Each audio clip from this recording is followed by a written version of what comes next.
लिए रो रहा है। आप हो तो भजन सत्संग सुनने को मिल रहा है साथ में, हमारा क्या होगा? ये नहीं होना, हमारा शब्द गायब हो जाए। हम आपको सुखी देखना चाहते हैं, आपको प्रसन्न देखना, ये प्रेम है। प्रेम कहीं बिरला ही होता है, इसीलिए कहीं लगाव नहीं, कहीं लगाव नहीं।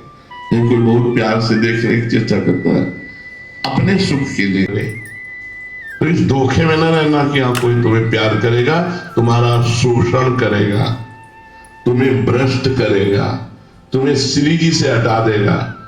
श्री जी से जोड़ने वाला प्यार तो केवल इष्ट और गुरु का होता है। मोक्ष में और भगवत प्रेम में क्या अंतर है? वैसे तत्वता तो कोई खास अंतर नहीं है। एक तरंग समुद्र में मिल गई, ये हुआ मोक्ष। आई में पलटाई गई तो एक चींटा चीनी के साथ चीनी बन गया, यह है मोक्ष। और दूसरा चींटा बोरे के बाहर लगा हुआ उसका स्वाद ले रहा है चीनी का। तो इसे सही माने में कौन से चींटे का सौभाग्य माना जाए? जो स्वाद ले रहा है। जो चीनी बन गया वो तो चीनी बन ही गया।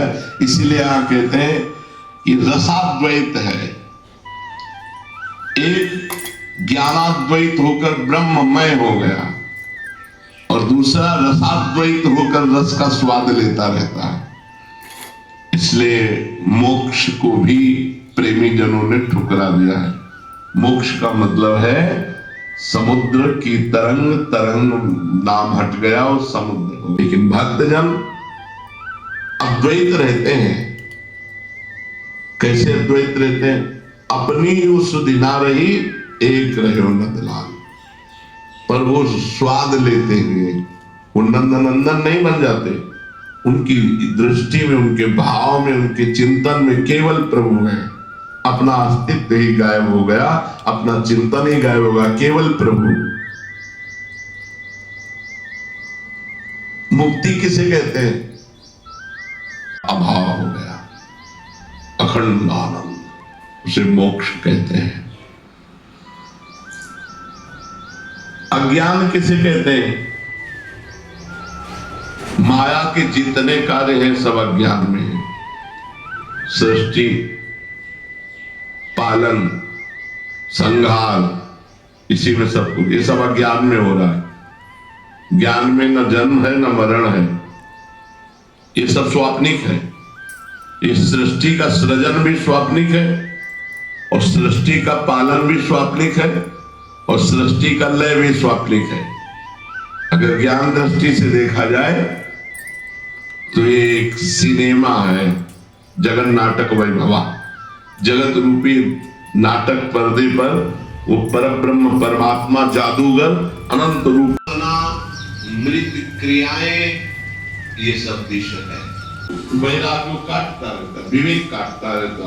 जो भगवान से जोड़े और संसार से हटाए, उसी का नाम विवेक है। और विवेक बड़ी कृपा से प्राप्त होता है। भगवान जब कृपा करते हैं तब ये विवेक प्राप्त होता है। क्या होगा? हम अभी से आप 5 मिनट खा लेते हैं, फिर क्या होगा? फिर वही शांति। हम 5 मिनट भोग लेते हैं, फिर वही शांति। होगा क्या? परिणाम क्या होगा? इसलिए भोगना ही नहीं, इसलिए खाना ही नहीं। जो प्रारब्ध साथ शरीर पोषण के लिए बस से निरपेक्ष होकर डाल दो, हर समय नाम लिया। विवेक जब जागृत हो जाएगा तो कहीं अच्छापन नहीं रह जाएगा। ये बुद्धि को विवेक कहते हैं या कोई और चीज होती है? तो बोले बुद्धि जब शुद्ध हो जाती है तो उसका नाम विवेक हो जाता है। शुद्ध बुद्धि का नाम विवेक है और अशुद्ध बुद्धि का नाम अविवेक, अज्ञान है। कब हम जाने कि विवेक जागृत हो गया हमारे? जब मनुष्य एकमात्र केवल भगवान की चाह से युक्त हो जाए, क्योंकि सत्य वस्तु भगवान और मुझे भगवान चाहिए, और उनकी प्राप्ति के लिए दौड़ पड़े। हम जब वाणी पाठ ठाकुर सेवा किसी से कोई मतलब जानना चाहिए, विवेक जागृत हो गया। जब केवल भगवान की प्राप्ति के लिए विवेक बस बहुत बड़ा धन है। एक बार जागृत हो जाए विवेक, आपका काम हो गया, वो आपको फंसने नहीं देगा। ऐसी कैची रहती है, संग मिला, धाम आने को मिला, अब विष को मत खाओ। अगर विष को भगवान के लिए, विवेक का संरक्षण कैसे करें? अगर जागृत हो गया है तो अपने विवेक को बढ़ाएं और बचाएं कैसे? तो बोले दिए हुए विवेक से बुरे आचरण ना होने पावे। ये विवेक जागृत हो गया कि सब झूठा, तो होश में ये भी बलवान है, काम क्रोध लोभ मोह मद मत्सर, झूठा कहते रहोगे वही पहुंच जाओगे। बहेलिया आएगा, जाल बिछाएगा, दाना डालेगा, चुगना नहीं। एक संत ने सिखाया पक्षियों को, वो सब पक्षी जाल में फंसे थे, कहते बहेलिया आएगा, जाल बिछाएगा, दाना डालेगा, चुगना नहीं। तो संत निकले, उनका मूर्खो, ये हम तुम्हें गाने के लिए नहीं सिखाया था, ये तुमको सिखाया था कि बहेलिया आएगा, जाल डालेगा। तो हम लोग ऐसे ही है।